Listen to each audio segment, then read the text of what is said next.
Hola, hola, muy buenos días, muy buenas tardes o muy buenas noches a todos mis hermanos y hermanas en el Señor. Espero de verdad que se encuentren muy, pero muy bien. Les habla Luis Luker y bueno, estamos dando gracias a Dios porque estamos aquí en una nueva lección más del curso de Escatología 1 y en esta oportunidad ya vamos por la quinta lección.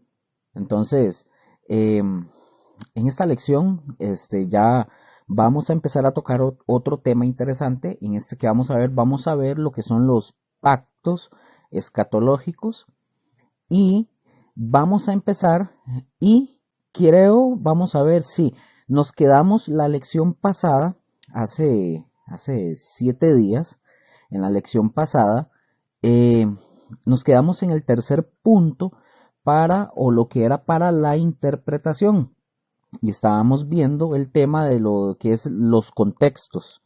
Entonces nos quedamos, como dije, en el tercer punto. Y el tercer punto, mis hermanos, que vamos a ver ahorita para terminar con los puntos de la lección pasada, vamos a ver y vamos a iniciarlo con la bendición del Señor. Vamos a ver el contexto histórico cultural. Entonces ustedes ahí en sus casas ustedes lo pueden poner así como un subtítulo, como punto 3 porque es la continuación del punto de la lección pasada. El contexto histórico cultural. Ahora, este punto, mis hermanos, es tan pero tan esencial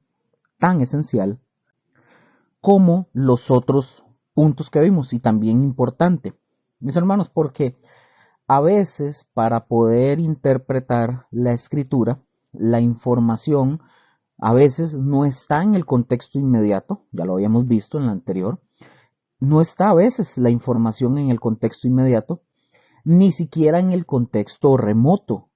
Entonces, sino que esta información la vamos a encontrar en la cultura, en el momento en el que o en el que están viviendo los escritores, ahí vamos a encontrar la información. Por eso hay veces que tal vez, como dije, tal vez no vamos a encontrar cierta información en el contexto inmediato, en el contexto mediato o en el remoto, tal vez no lo veamos, pero podemos encontrar esta información que necesitamos en la cultura, en la cultura. Entonces, eh, vamos, vamos a ver, bueno, como dije, vamos a encontrar esa información porque esa información, ¿verdad? Es en el momento en el que están viviendo los que escriben, por ejemplo. Por ejemplo, por favor, vamos a Apocalipsis capítulo 2, versículo 17. Apocalipsis 2, versículo 17. Vamos a ver un texto y ustedes van a ver algo y si ya usted sabe, si hay alguno de ustedes que ya sabe, no le va a sorprender, no se va a quedar así como, mira, no sabía, no. Pero hay personas que no lo saben, entonces van a aprender algo interesante. Entonces, eh, como dije, Apocalipsis 2, versículo 17, en este capítulo y versículo habla de una piedrecita blanca. Yo no sé si ustedes ya lo leyeron y se acuerdan. Por ejemplo, nos dice algo sobre los que van con el Señor y que el Señor dice que nos va a dar una piedrecita blanca. Bueno, hagamos algo, vamos a leerlo para que lo puedan tener más claro. Dice el versículo 17 de Apocalipsis 2. Dice, el que tiene oído, oiga. Oiga lo que el Espíritu, ese Espíritu está en mayúscula, es el Espíritu Santo. El Espíritu dice a las iglesias, al que venciere, daré a comer del maná escondido y le daré una piedrecita blanca. Y en la piedrecita escrito un nombre nuevo, el cual ninguno conoce sino aquel que lo recibe. Ok, ese es el texto que estamos ahorita viendo para poner el ejemplo de lo que estamos hablando sobre el contexto histórico y cultural. Como dije, a veces no encontramos la respuesta a qué se refiere. Necesitamos interpretar y necesitamos saber a qué se refiere. Está hablando de una piedrecita, ¿a qué se refiere? A veces no vamos a encontrar la respuesta, a veces, en el contexto inmediato, en el contexto mediato, en el contexto remoto, etcétera. Pero lo vamos a encontrar en la cultura, en la historia y en la cultura. Entonces, aquí la pregunta sería, ¿qué significa esa piedra blanca? Ahora, para no caer en especulaciones y estar bateando, ¿qué tenemos que hacer?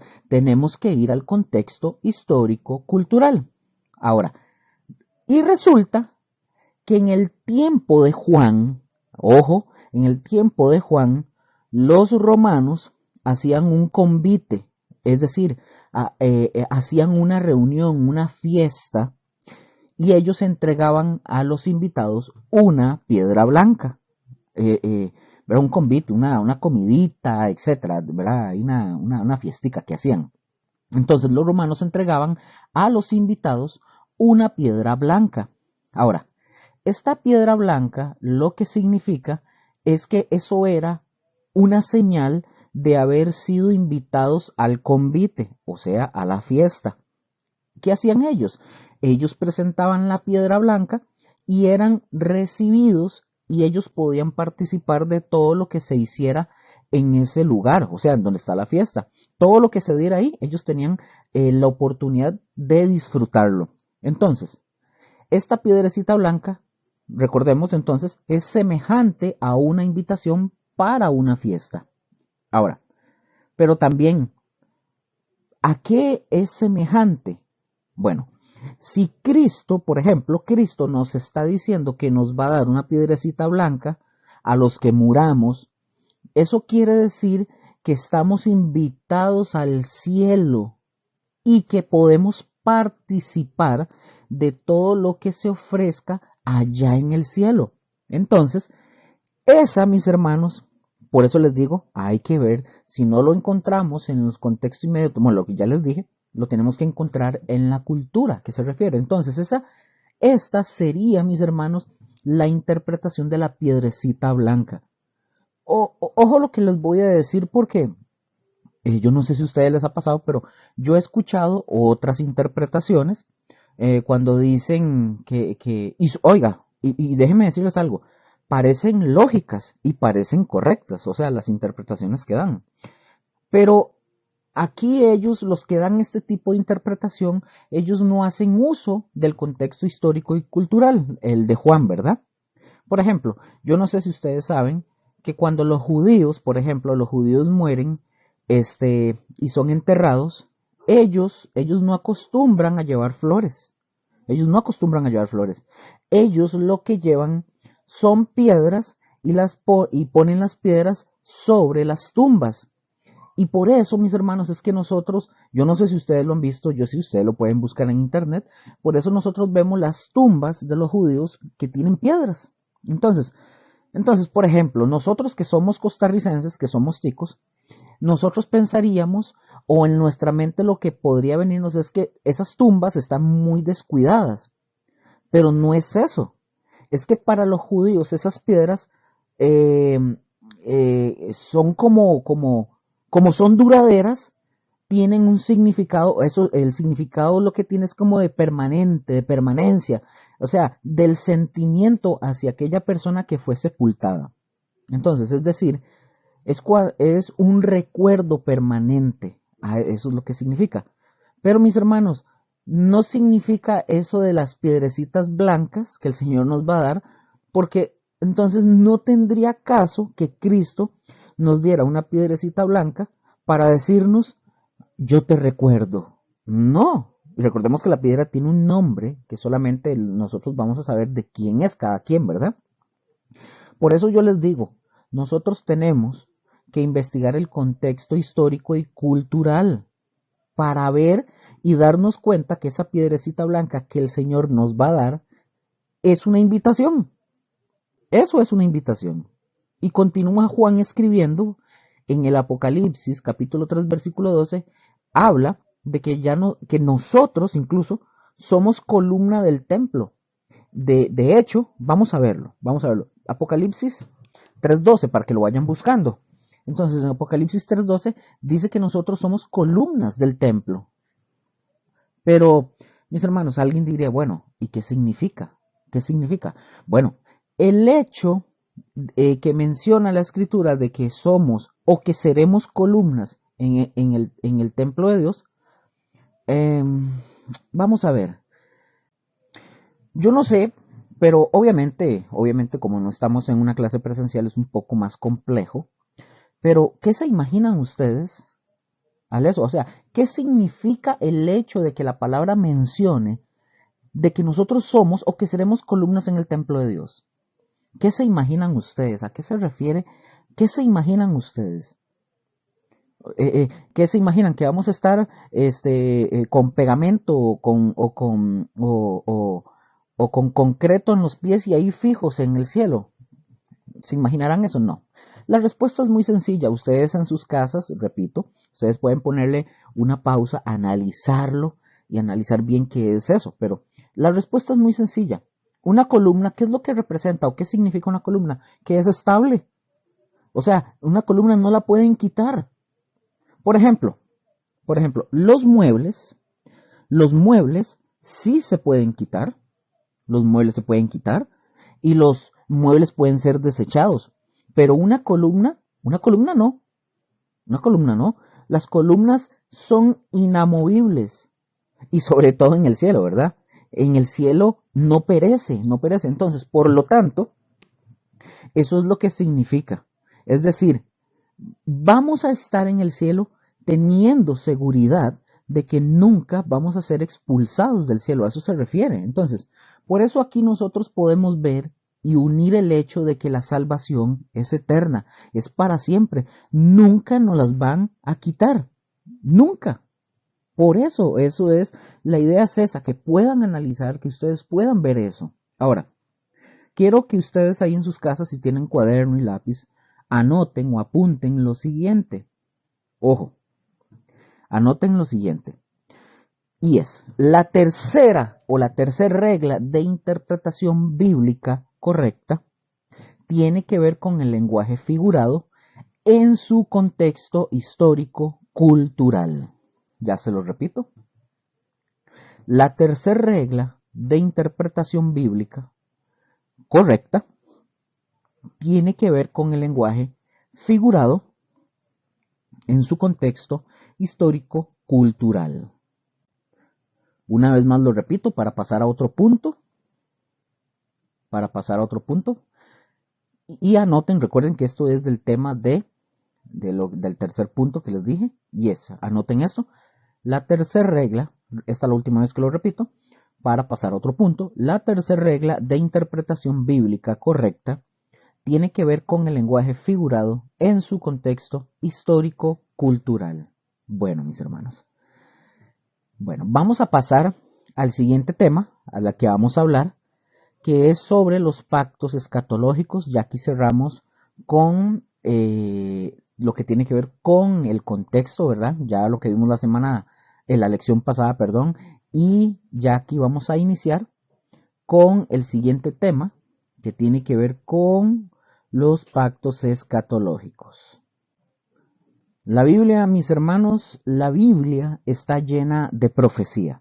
O sea, todo nos habla de una escatología, de un proceso en el cual Dios va desarrollando las cosas hasta llegar a los últimos tiempos. Pero, ¿dónde empezamos? ¿Dónde empezamos esto? O sea, ¿dónde es lo correcto? Porque, mis hermanos, para muchos, o mejor dicho, para mucha gente que son creyentes, a veces ellos dicen que el Antiguo Testamento ya no tiene nada que ver. Y estoy hablando de creyentes, ¿verdad? Porque, porque nosotros somos o formamos parte, nada más para corregir aquí algo, somos, dicen ellos, que somos o formamos parte de lo que es el nuevo pacto, dicen ellos, ¿verdad? O el Nuevo Testamento. Y mis hermanos, eso no es cierto en ese sentido, ¿verdad? De que no cuenta lo que se dijo antes.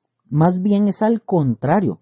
Mucho de lo que nosotros somos, obviamente, está en el Antiguo Testamento. Entonces, es ahí, es también donde nosotros tenemos la obligación de buscar los principios de los pactos escatológicos, o sea, que tienen que ver con el fin de los días. Y por favor, apunten esto que les voy a decir para que lo tengan ahí. Los pactos bíblicos son importantes y quiero hacer un énfasis de esto, de los pactos bíblicos, porque, por ejemplo, hay una rama del cristianismo que habla sobre los pactos teológicos. Esos los vamos a ver después, ¿verdad? En el transcurso de este curso, pero solamente para que ustedes y yo veamos que nosotros no creemos en esos pactos, o sea, en los pactos teológicos. Los pactos teológicos son, son deducciones que algunos cristianos sacaron para poder justificar algunas cosas en cuanto a la historia bíblica. Pero como les digo, no hay un apoyo bíblico para eso. Por eso les estoy hablando de los pactos bíblicos.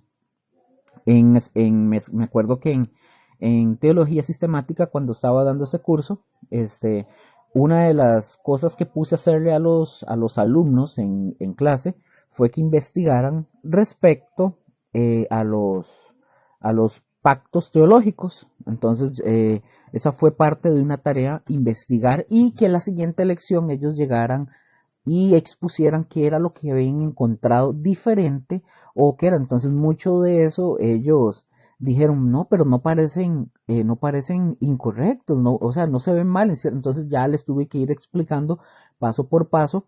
¿Por qué? Porque son deducciones. Eso les invito a que ustedes puedan ir al curso de teología sistemática y ustedes ahí se darán cuenta. Pero, ¿a qué voy o a qué vamos? Los pactos bíblicos, mis hermanos, son importantes para nosotros poder entender la profecía bíblica y los pactos que nosotros como estudiantes de escatología vamos a ver van a ser cuatro principalmente. Van a ser cuatro. Anoten ahora sí cuáles son. Son más, pero vamos a ver cuatro. Vamos a ver cuatro principalmente. Como número uno, vamos a ver el pacto abrahámico. Se los voy a deletrear porque tal vez algunos no saben cómo escribirlo. El número uno es el pacto abrahámico. Deletreado es A, B, R, A, H, A, esa A, esa A va tildada, M, I latina, C, O, abrahámico. Número 2, el pacto palestino. Número 3, el pacto davídico. Número 4, el nuevo pacto. Ya lo repito para que lo puedan tener ahí. Los que vamos a estar estudiando es número 1, el pacto abrahámico. El número 2, el pacto palestino. Número 3, el pacto davídico.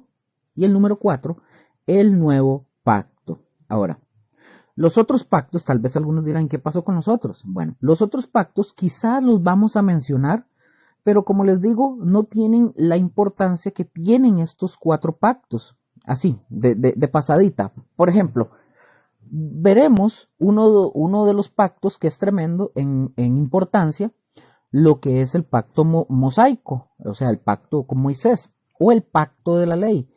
Pero nosotros realmente no nos vamos a detener ahí porque no tiene mucho que ver, por así decirlo, o no tiene que ver con la escatología, por así decirlo. Entonces, vamos a continuar. Entonces, ¿qué es un pacto? Ustedes lo pueden poner ahí como un subtítulo y lo pueden poner ahí la pregunta. ¿Qué es un pacto? Entonces, ¿qué es un pacto? Un pacto, mis hermanos, para que lo puedan ir teniendo ahí, un pacto es un acuerdo entre dos o más partes. Ahora, pero esencialmente es entre dos personas. Por ejemplo, hay pactos nacionales, es decir, una nación con otra nación. Pero en lo esencial, un pacto es un acuerdo entre dos partes que están vinculadas por intereses y responsabilidades comunes. Y en la Biblia nosotros encontramos dos tipos de pactos. Dos tipos. Anoten ahí, como punto A, lo pueden poner así. Punto A. Encontramos dos tipos de pactos. Punto A. Uno es el pacto condicional, bilateral y temporal. Un acuerdo, recuerden eso, ahí nada más para que lo tengan, un acuerdo bilateral es un convenio que establecen dos partes, generalmente con obligaciones recíprocas. Entonces, punto A, uno es el pacto condicional, bilateral y temporal. Ahora, para que nosotros podamos entender nada más principios y que no nos queden dudas, es un pacto condicional, o sea, que impone condiciones. Ahora, también es un pacto que es bilateral, o sea, es entre dos partes, es decir, la van a firmar y se van a comprometer las dos partes. Dame un momento, se van a comprometer las dos partes. Y es temporal porque tiene fecha de caducidad, o sea, no es eterno. Ahora, el pacto que pertenece a esta clase es el pacto mosaico, este que estoy mencionando, o sea, a la ley. ¿Por qué, Luker? La ley tuvo un principio, y más adelante voy a darles unos versículos después. Pero también el pacto mosaico, el pacto de la ley, tuvo una caducidad. Luego vamos a ver cuál es esa caducidad. Ok, eso dejémoslo ahí. Ahora vamos al otro, punto B. El otro tipo de pacto es, punto B, el pacto unilateral incondicional, o sea, sin condiciones y eterno. Ya lo repito. Vean, pongan atención porque acabo de decirles que hay dos tipos de pacto. Acabo de decirles que el primero es un pacto condicional, bilateral y temporal, ¿verdad? Y ya les di algunas especificaciones de ese y les puse un ejemplo como cuál, que era el pacto mosaico. Ahora, el B, punto B, es el otro pacto, el otro tipo de pacto que se ven en la escritura, que es el pacto unilateral. Pongan atención, unilateral, incondicional y es eterno. Ahora, el ejemplo de este pacto, porque aquí es de donde parte todo, es el pacto que hizo Dios con Abraham, para ponerles ese ejemplo. Es decir, fue un pacto unilateral. Y pongan atención, el primero era bilateral, eran dos partes que se comprometían, ¿verdad? ¿Se acuerdan? Ahora, el pacto con Abraham fue un pacto unilateral. ¿Por qué, Luker? Porque el único que lo firmó, por así decirlo, ¿verdad? Fue Dios. O sea, si Dios es el que lo hizo, es un pacto incondicional, porque Dios no nos pide a cambio nada. No pide a cambio nada. Y es eterno porque así lo dice Dios, que va a perdurar por siempre. Ahora, pongan mucha atención para que no se me pierdan y no se me desenfoquen de lo que estamos diciendo, porque ustedes van a aprender de las otras lecciones que vienen, van a poder comprender esto con más exactitud. Ahora, también vamos a ver versículos, como dije. Nada más lo que yo necesito es que que vayamos avanzando, ¿verdad? Ahora, fíjense, por ejemplo, hasta nuestros días los pactos siguen siendo así, pero no existe el pacto incondicional en la humanidad, ¿verdad? Con nosotros no hay pacto incondicional. No, son condicionados. Ahora, por favor, vamos a Génesis capítulo 21. Génesis 21, ya ahorita les digo el versículo, para que nosotros veamos cómo desde tempranas fechas eran importantes los pactos en la humanidad y cómo hacían pactos, ¿verdad? En los que estaban incluidos individuos, o sea, personas nada más. Vamos a ver. Vamos a Génesis capítulo 21. Vamos a leer desde el versículo 22 hasta el versículo 34. Y ahí vamos a ir haciendo unos comentarios conforme avancemos.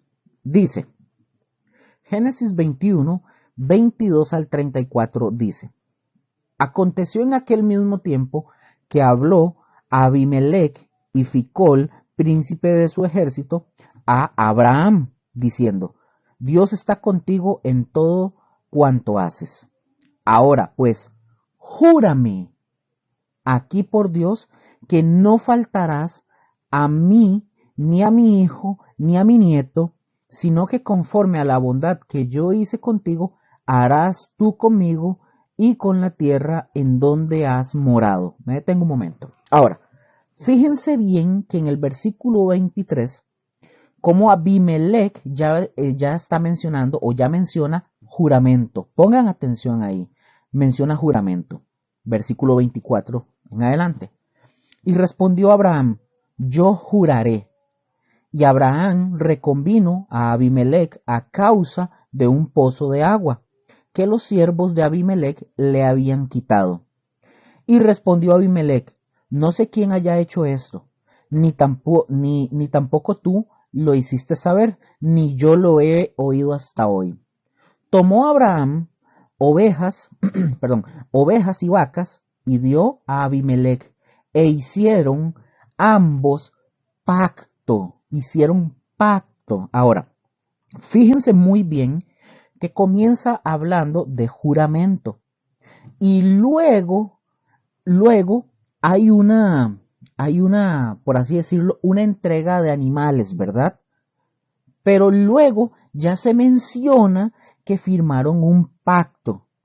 Y mis hermanos, aquí la palabra pacto viene de la palabra o de una palabra del hebreo que es berit, con B, tildado en la I, y una T al final, B-E-R-I-T, 1285, para que lo puedan buscar en el diccionario, para los que lo tengan. Ahora, que en su etimología nosotros podemos podemos encontrar o ver dos condiciones que suceden en esa palabra. Pongan mucha atención. Como primer punto, y lo vamos a ver más adelante, ¿a qué se refiere? Como primer punto, esa palabra, recuerden que estamos hablando que berit, en su etimología podemos ver dos condiciones que suceden. Y el primero es que tiene que ver con algo cortado. Tiene que ver con algo cortado. Algunos se quedarán así como algo cortado, ¿a qué se refiere? Bueno, ya vamos a ver qué es. Y la número 2 tiene que ver con encadenado, así como lo oyen.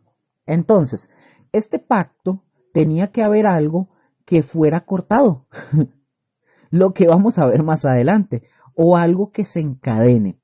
Es decir, al menos el acuerdo entre ellos dos, es decir, el juramento.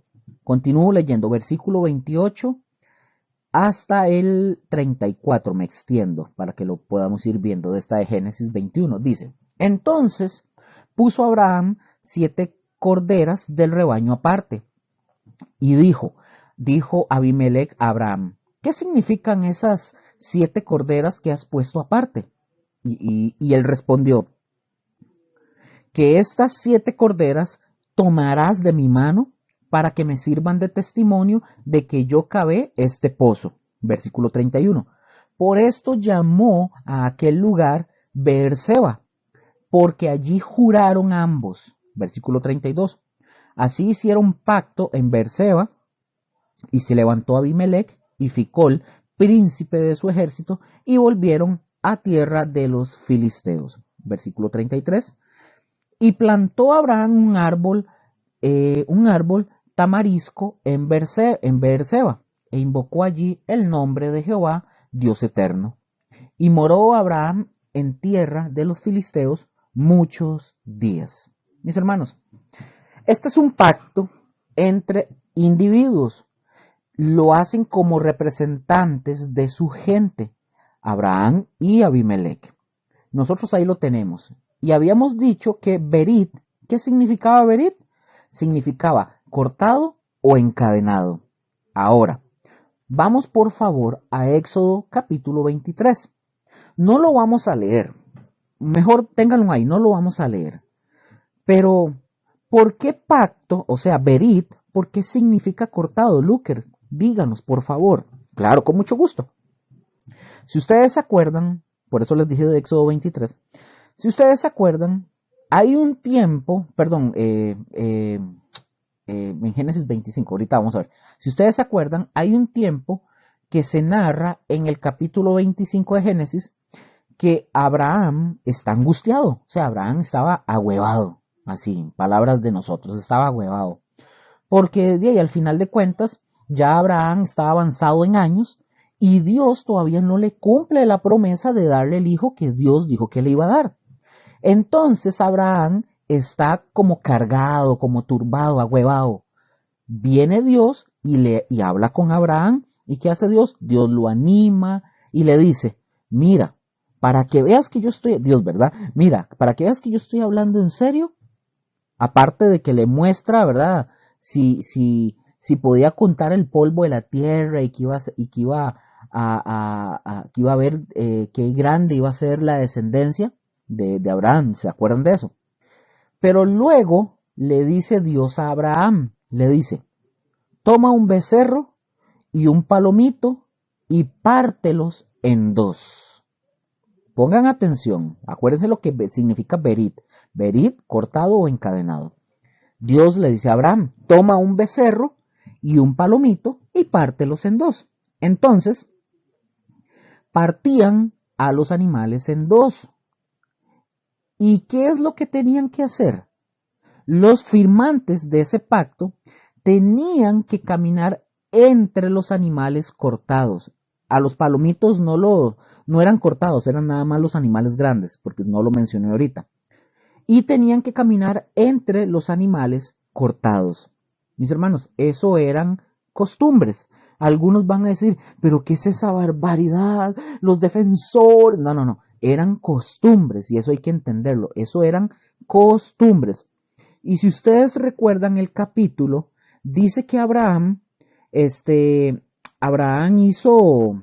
hizo lo que debía de hacer. Pero resulta que Abraham lleva los palomitos, corta el animal, ¿verdad? Y todo eso. Pero Dios no venía. Dios no venía. Y no venía. Entonces dice la palabra, ¿verdad? Que ya tiene los animales ahí partidos y todo eso. Y empiezan a acercarse los sopilotes.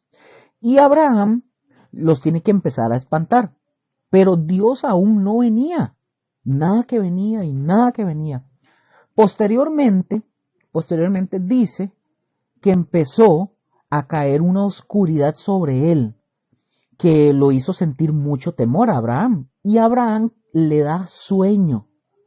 Y de repente, Abraham entra como en el sueño y lo que Abraham logra ver, logra observar, él no estaba dormido ni estaba teniendo un éxtasis, ¿verdad? Lo que ve que entre los animales hay como un fuego, hay un fuego que va recorriendo y pasando entre las partes, entre los animales cortados. Por eso eso se llama cortado, o sea, es un pacto. Entonces, ¿qué les quiero decir? ¿Qué es lo que hizo Dios? Simple y sencillo, mis hermanos. Dios no permitió que Abraham, por decir, que Abraham estuviera, por así decirlo, al 100% en sus cabales, con su cuerpo incorporado, para que Abraham no fuera y se metiera entre los animales como señal de firmar un pacto. Lo que Dios quiso decir con eso fue, así, este es mi pacto. Es decir, Dios está diciendo, yo lo voy a hacer y yo lo ratifico. Lo que Dios está haciendo es ratificando lo que ya le prometió a Abraham, porque Abraham, recuerden que Abraham estaba desanimado, Dios no le cumplía todavía el tener un hijo. Y esto es un símbolo, mis hermanos, y por eso se llama cortado, porque caminaban en medio de los animales partidos hacia la mitad. Y Abraham solo vio lo que estaba sucediendo, porque Dios lo hizo caer como en un sueño, pero no profundo, para que él, o sea, para que Abraham no se fuera a meter en el pacto. Y repito, no fue una visión, porque dice que él lo vio, él lo está observando. Porque si hubiera sido una visión, no habría sido necesario partir el animal. Es decir, Dios no permitió que Abraham se metiera porque el pacto lo estaba haciendo Dios él. Dios está él diciendo Dios a sí mismo, yo soy el que me obligo a cumplir esto, no Abraham, nadie más se mete, yo hago este pacto y me obligo a mí mismo. La explicación aquí es, mis hermanos, es que Dios no permite que Abraham participe. Nosotros podríamos pensar que Abraham es como Pedro, ¿verdad? Pedro era muy impulsivo y muy metido, ¿verdad? Es decir, era rápido y se metía a hacer las cosas. Entonces, a lo mejor, digo yo, ¿verdad? A lo mejor por esa razón Dios no permitió o no dejó que Abraham estuviera totalmente consciente y despierto para poder Dios hacer todas las cosas que él solo, hacer eso, pasar por en medio de los animales y ratificar el pacto. Eso es solo, eso solo muestra de que el pacto, recuerden, es unilateral, es decir, si lo que Abraham quería que Dios ratificara era la promesa, pues así lo hizo Dios. Lo hizo. Porque bastaba con que, o sea, pongan atención, bastaba con que Dios le dijera, Abraham, ya te dije en el capítulo 12 que te iba a cumplir, relájese. Pero Dios tuvo mucha paciencia con Abraham. Y en alguna ocasión yo he comentado, y mucha gente cree, pongan atención, mucha gente cree que Abraham fue perfecto. Porque incluso recuerden que Abraham fue llamado amigo de Dios. Y mis hermanos, no. Abraham fue un hombre muy imperfecto. Cometió muchos errores. Pero lo bueno de Abraham es que Abraham siempre le creyó a Dios. Y lo que está buscando Dios es nuestra fe, que nosotros le creamos. Por eso Abraham es el padre de la fe. Y vean cómo tuvo que venir Dios a animarlo. Ojo, Dios tuvo que venir a animar a Abraham para que siguiera manteniendo la fe. Imagínense, ¿cuántos años tenía Abraham cuando Dios lo llamó? Abraham tenía 75 años. Hasta los cuántos años tuvo a su hijo Abraham, hasta los 100, imagínense. Es decir, después de 25 años. Por eso Abraham, en una de las ocasiones, en el capítulo 16 de Génesis, le dice a Dios, Señor, que sea entonces, le dice, Señor, que sea entonces este Damaseno, quien esté delante de ti todos los días de su vida. O sea, Abraham lo que quería decir era de que se lo cumpla a él, al Damaseno, ya que él no había dado hijo. Entonces encontramos que sí, Abraham es un hombre de fe, correcto, pero tenía sus bajas, tenía sus altas y sus bajas. ¿Quién fue el que le dijo a su esposa, si ustedes recuerdan, quién fue el que le dijo a su esposa que le dijera al faraón que no era la esposa, sino la hermana? Abraham, mis hermanos. Yo no sé si ustedes se han puesto a pensar, ¿qué habrá pensado Sara? ¿Qué habrá pensado Sara? ¿Mm? Esto fue una falta tremenda de Abraham. No nada más a Dios, sino también a su esposa en esa ocasión. Ahora, tuvo que venir Dios, mis hermanos, para evitar que se dañara el matrimonio, si ustedes recuerdan. Abraham es un hombre de fe, efectivamente, es un hombre de fe, porque le creyó a Dios, pero no fue un superhombre impecable, mis hermanos, sino que, como dije, él tuvo sus altas y tuvo sus bajas. Pero nosotros no podemos ponernos no nos podemos oponernos a burlar, ¿verdad? O a jactarnos diciendo que es que Abraham no tenía el Espíritu Santo como nosotros lo tenemos hoy. No, nosotros no podemos hacer eso. Entonces nosotros, mis hermanos, vemos que sí, es un gran hombre de fe, aún con todo en contra. Con todo en contra, pero es un hombre de fe.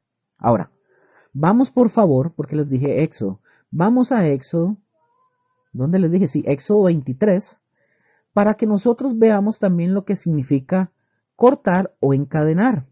Del versículo de Éxodo 23, del versículo 20 al 33.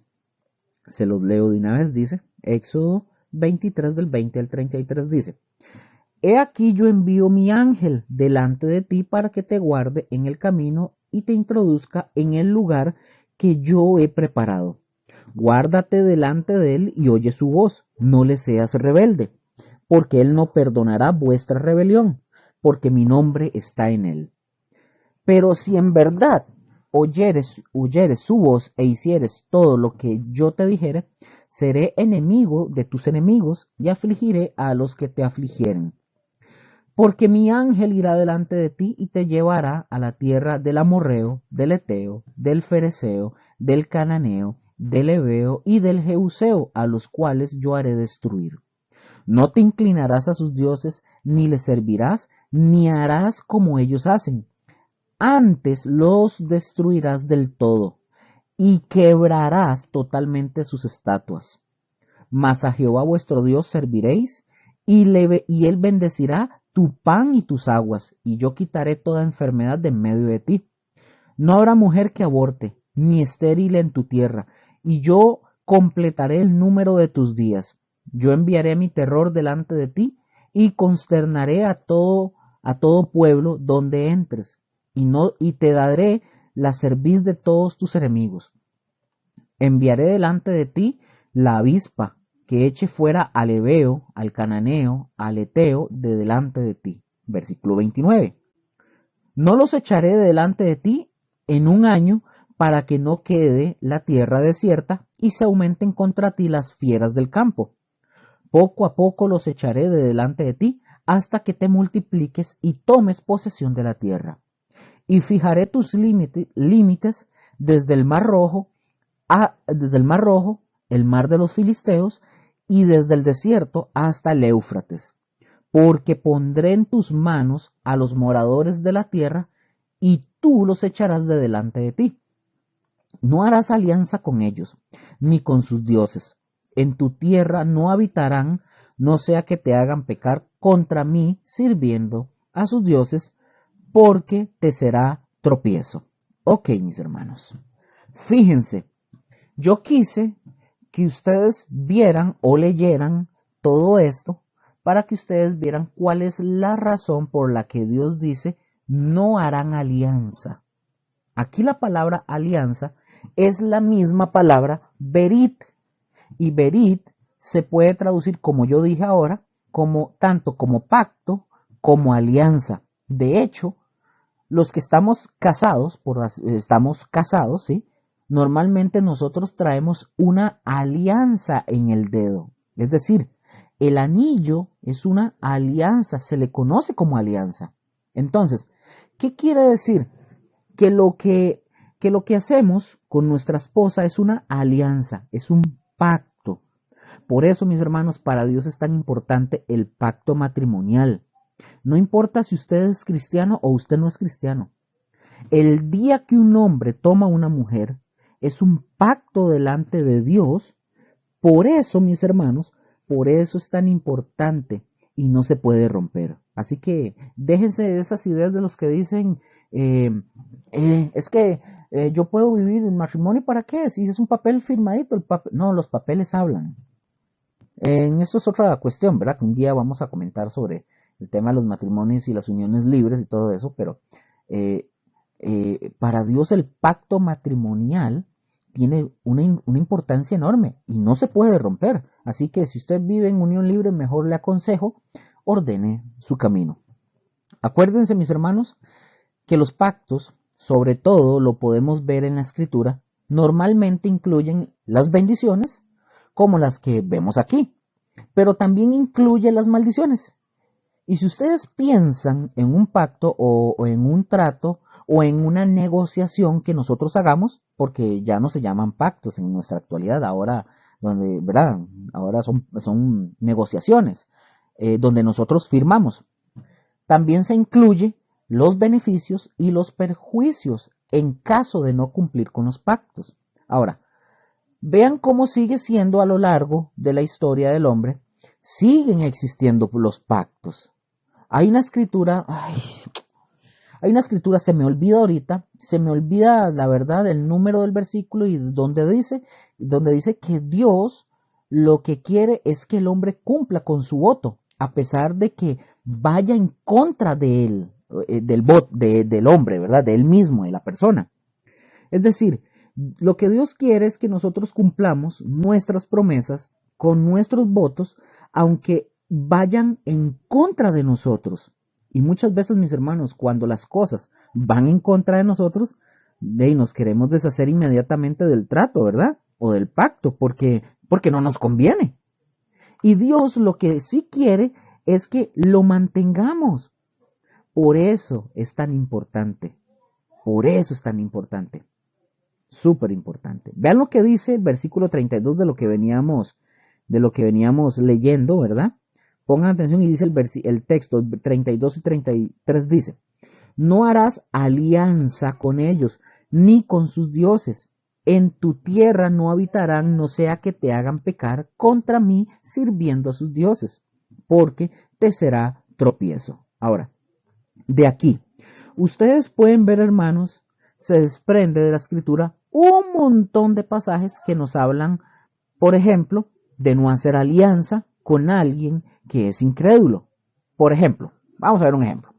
En 2 de Corintios, capítulo 6, versículo 14, yo no sé si ustedes se acuerdan, que habla de que no os unáis en yugo desigual. Ustedes se acordarán, ¿verdad? Que no os unáis en yugo desigual. Es decir, ¿qué es lo que nos está diciendo básicamente?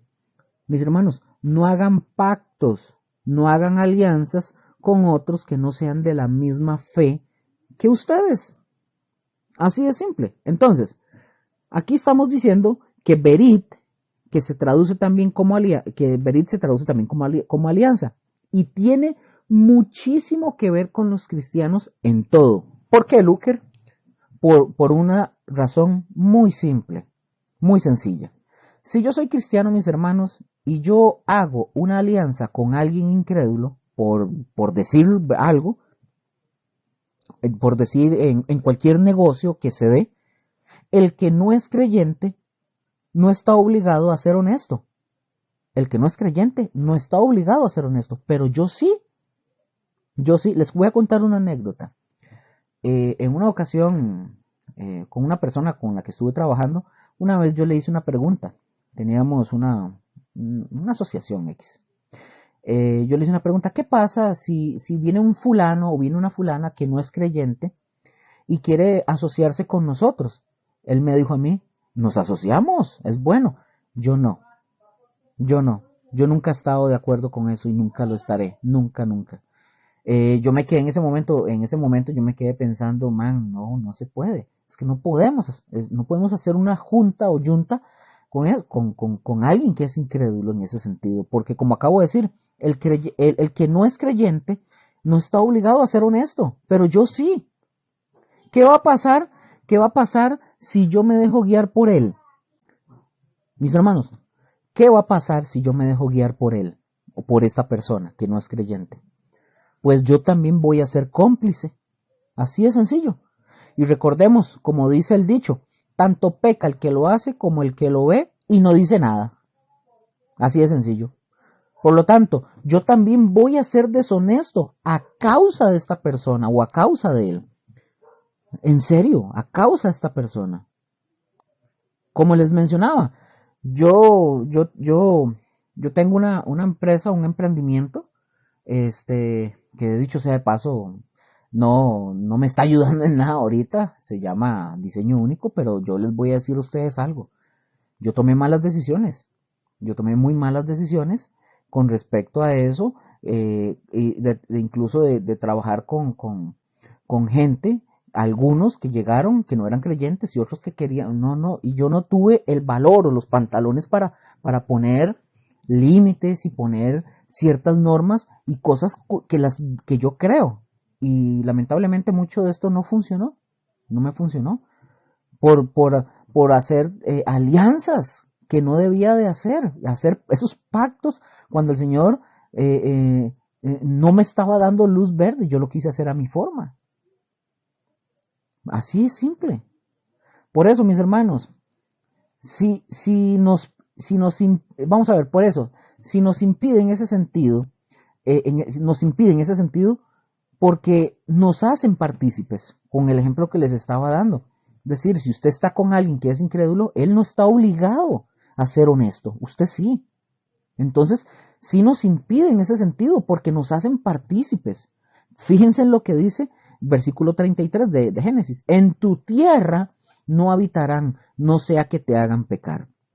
Y recuerden, mis hermanos, que para Dios será muy importante que nosotros no hiciéramos alianzas con otros porque nos iban a llevar hacia el pecado. Así como llevaron al pecado, por ejemplo, a Salomón, las mujeres en este caso, 700 mujeres reinas y 300 concubinas. Híjole, no sé cómo hacía.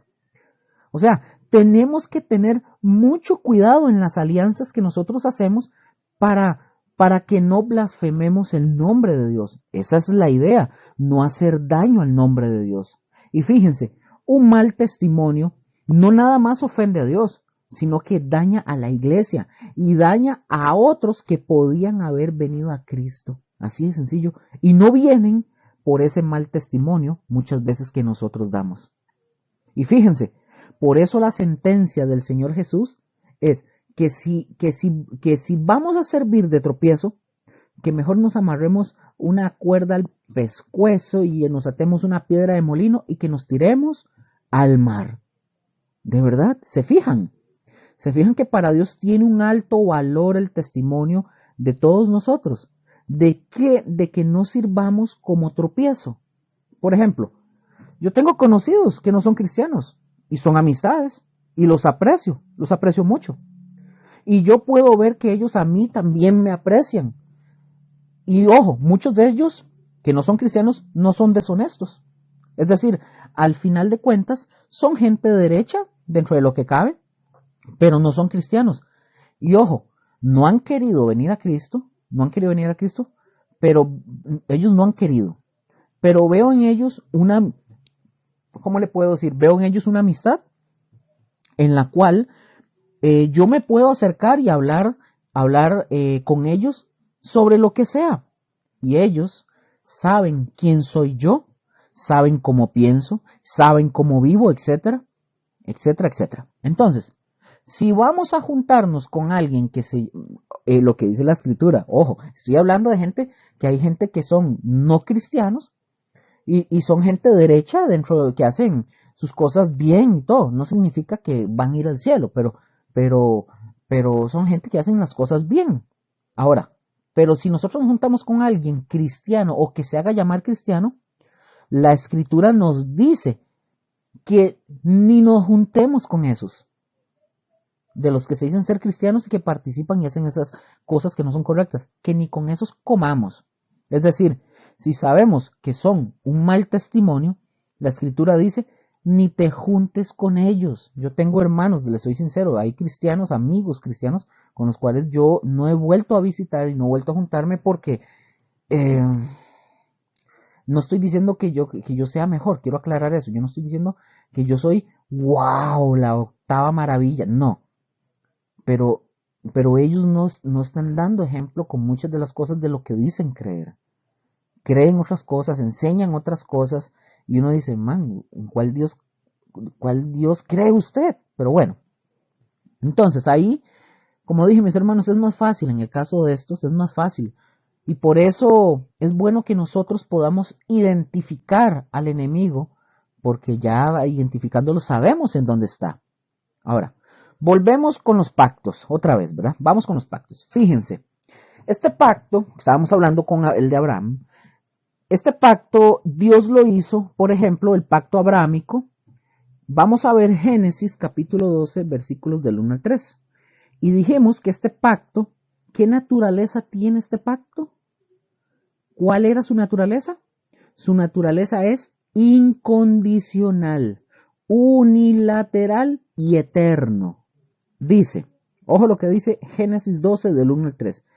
Pero Jehová había dicho aquí todavía no le había cambiado el nombre. Dice, pero Jehová había dicho a Abraham, vete de tu tierra. Pongan mucha atención porque lo que viene aquí es interesante. Vete de tu tierra y de tu parentela y de la casa de tu padre a la tierra que te mostraré, y haré de ti una nación grande, y te bendeciré y engrandeceré tu nombre, y serás bendición. Bendeciré a los que te bendijeren, y a los que te maldijeren maldeciré, y serán benditas en ti todas las familias de la tierra. Ahora, este pacto, mis hermanos, es incondicional. Pero ojo, ojo, luces de neón, rojas y todo, ojo. Hay gente que dice que este pacto no es incondicional. Pongan atención. Esto es un pacto incondicional. O sea, no hay ninguna condición. Pero hay gente que dice que no es condicional. Ellos dicen que sí hay una condición. Porque Dios le dijo a Abraham, vete de la tierra de la tierra y de tu parentela a la tierra que yo te mostraré y haré de ti. Y ellos enfatizan en eso. Cuidado, mis hermanos. Cuidado, luces, porque el pacto hecho con Abraham no tiene condiciones. No tiene condiciones. Dios le dijo a Abraham, vete de tu tierra y vete de tu parentela. Y entonces, si Abraham se iba de su tierra y su parentela, comenzaba el pacto. Si Abraham no se iba o no hacía nada, o sea, al final de cuentas, lo único que tenía que hacer Abraham era tomar una decisión. Es una decisión. Es semejante al pacto con nosotros.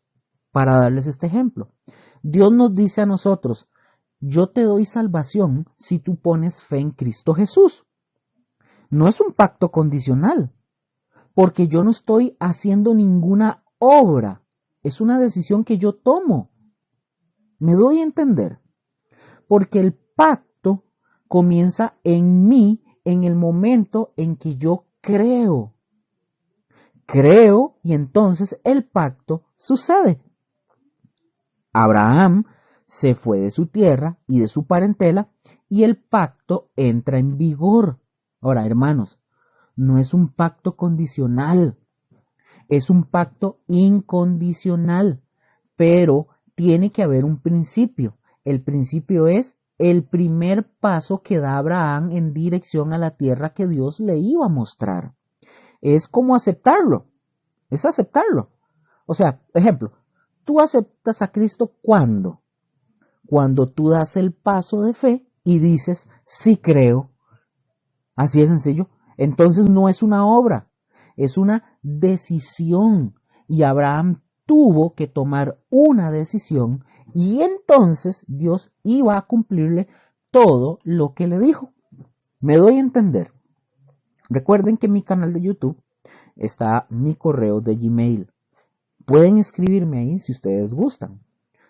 Pero, mis hermanos, este pacto, fíjense, no fue nada más hecho con Abraham, si ustedes lo notan, sino que fue hecho con la descendencia de Abraham, con toda la descendencia. ¿Y cuál es la descendencia de Abraham? Todos nosotros.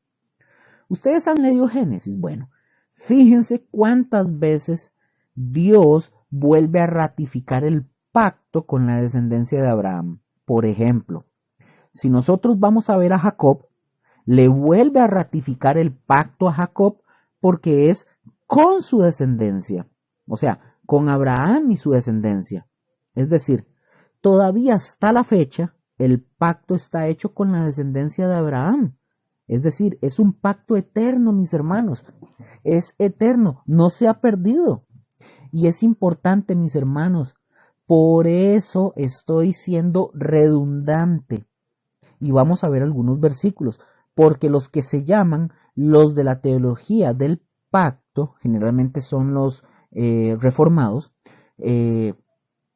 nos dicen que ese pacto es condicionado. Mis hermanos, no vemos ninguna condición de Dios. Simple y sencillamente, como yo les dije, para comenzar, como les dije para comenzar, no hay una condición de que si tú haces esto, que si usted no hace esto o usted no hace aquello o esto, yo te quito la bendición. Mis hermanos, eso es lo importante y yo quiero que lo entiendan, entiéndanlo. No es un pacto incondicional. No, Abraham no tenía que hacer nada. Lo único que tenía que tomar era una decisión de movilizarse. Porque todo esto a ustedes les va a ayudar. Todo esto les va a ayudar a ustedes en lo sucesivo para que ustedes sepan distinguir entre lo que es la teología bíblica y la teología del pacto. ¿Entienden? Ahora, otro es bilateral. Por ejemplo, Moisés. Pongan atención, Moisés. Fíjense cómo Dios le da la ley a Moisés y ellos tienen que aceptarla. De hecho el pueblo acepta la ley. Me acuerdo que en teología sistemática, ustedes, yo no sé, pero pueden escucharlo ahí, pero cuando Dios le da la ley al pueblo, ustedes saben que la ley no fue impuesta por Dios. No fue impuesta por Dios. El pueblo tenía que aceptarla. El pueblo estaba en la posición de que podía aceptarla o no aceptarla. Al final el pueblo dijo, sí, aceptamos todo. Todo lo que Dios diga, sí, amén. Y aceptaron. Se echaron la soga al cuello solos. Entonces, es un pacto que se hace por los dos lados. Por los dos lados. Por eso dije que la bilateral, que es como con Moisés, es que se hace por ambos lados, o sea, los dos se obligan. Dios le dice, si tú haces estas cosas, vivirás por ellas y entonces yo te voy a bendecir. ¿Y qué hizo el pueblo de Israel? Y la verdad es que nunca cumplió el pacto, no lo cumplió, o sea, aunque fue bilateral, nunca la cumplieron el pueblo. Entonces, ese pacto sí fue hecho por los dos, pero el de Abraham no.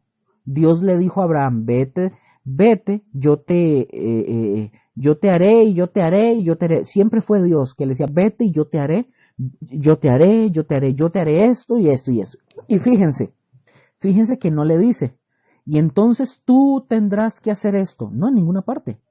Le dice, vete de tu tierra y de tu parentela. Dios nunca le dijo algo así, nada de eso. Dios sencillamente le dice, yo lo voy a hacer, yo lo voy a hacer, yo lo voy a hacer. Por eso Abraham vio que el fuego, ¿se acuerdan cuando les dije ahorita? En medio de los cuerpos de los animales. Por eso vio a Abraham, vio el fuego moviéndose en medio de esos animales cortados. El pacto es unilateral. Abraham no tiene nada que hacer. Esto es de Dios. Esto viene de Dios. Es decir, Dios diciendo, yo lo quiero hacer. De hecho, mis hermanos, piensen mucho en esta palabra. Dios está diciendo, yo solo me voy a obligar. Es eso. Yo soy el único obligado, tú no. ¿Por qué, Luker? Déjenme y les voy a dar más argumentos. Fíjense, en Gálatas 3:6 dice así, para que veamos que todavía siguen siendo el pueblo del pacto, y dice, Gálatas 3:6 dice, así Abraham creyó a Dios y le fue contado por justicia. Y fíjense que aquí ya nos habla de la fe de Abraham, versículo 7. Y sabed, por tanto, que los que son de fe, estos son hijos de Abraham. Mis hermanos, recordemos que no todos los israelitas son de Israel, o sea, del Israel espiritual. Por eso, porque solamente los de fe. Ojo con esto, porque hay unas leyendas que hacían los judíos, por ejemplo, referente cuando Dios manda a la gente al infierno.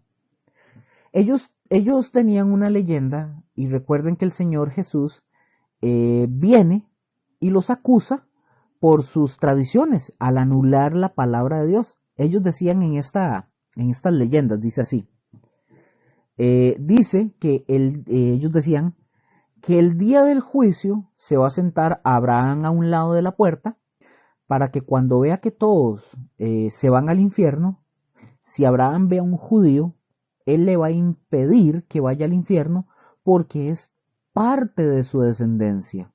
Eso dice esa leyenda. O sea, fíjense, la leyenda que ellos hacían, es que ellos no se van a perder. Mis hermanos, y eso no es cierto. Eso no es verdad. La Escritura nos dice que todos los que no creen en Cristo Jesús van a ir al infierno y todos los injustos del Antiguo Testamento van a ir al infierno. Solamente, por ejemplo, cuando habla en Romanos acerca del remanente y que después el remanente será salvo, es decir, solamente unos cuantos, es decir, el remanente son las sobritas que quedan por ahí, es decir, está hablando del periodo de la tribulación. En el periodo de la tribulación van a haber 144,000 judíos que prediquen el evangelio. Entonces, mis hermanos, el pueblo de Israel va a creer en el Mesías, o sea, lo que van a anunciar es que aquel que crucificaron en realidad sí era el Mesías. Y entonces va a creer el pueblo y todos los que crean van a ser salvos. O sea, el remanente. Y para que vean algo, y lo veremos cuando entremos a analizar el periodo de la tribulación, ¿cuál es el objetivo de ese periodo? Sí, voy a esperar para borrar esto aquí. De ese periodo, y entre uno de ellos es la salvación de Israel. Ok, sigamos leyendo. Estábamos en Gálatas. Ahora Gálatas 3, versículo 8 dice, y la escritura, sí, y ya con esto finalizo, mis hermanos. Este último y finalizo, ¿sí? Dice, Gálatas 3:8, y la escritura, previendo que Dios había de justificar por la fe a los gentiles, dio de antemano la buena nueva a Abraham, diciendo, en ti serán benditas todas las naciones. Finalizo, mis hermanos, es decir, Dios siempre nos ha considerado, hermanos, mis hermanos, Dios nos ha considerado y Dios nunca nos desechó. Bueno, mis hermanos, muy agradecido con cada uno de ustedes. En la siguiente lección vamos a continuar con la segunda parte de los pactos escatológicos porque hay mucho que aprender de esto, porque de todo esto y lo que viene más adelante ustedes van a poder comprender muchísimas cosas. Les agradezco su tiempo, que hayan prestado sus oídos, que estén deseosos de aprender.